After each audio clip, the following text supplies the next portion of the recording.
A growing trend issue that I am noticing is with beginner, novice, even intermediate lifters having this hyper focus on these details prior to them having a baseline understanding and skill of some of these non-negotiable requirements. One that I'm talking about is training intensity. Like the ability to push yourself really hard to failure.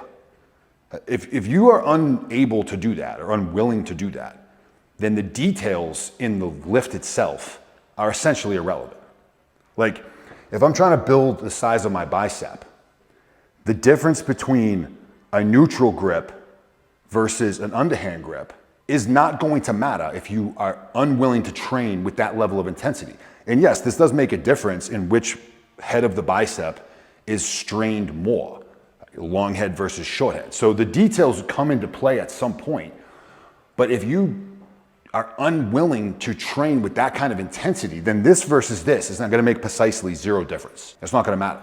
You have to build up the skill to know how to train to authentic failure, to the point when you can no longer move the weight at all, no matter how hard you push. Now that doesn't mean that every single working set has to be done to absolute failure, but a lot of the literature will suggest that to build muscle, you have to be training close to failure regularly. And if you do not know what that looks and feels like, then how could you possibly ever even get close to that? This versus this may come into play at some point, but without training intensity, pushing yourself to your limit, this versus this isn't gonna matter at all.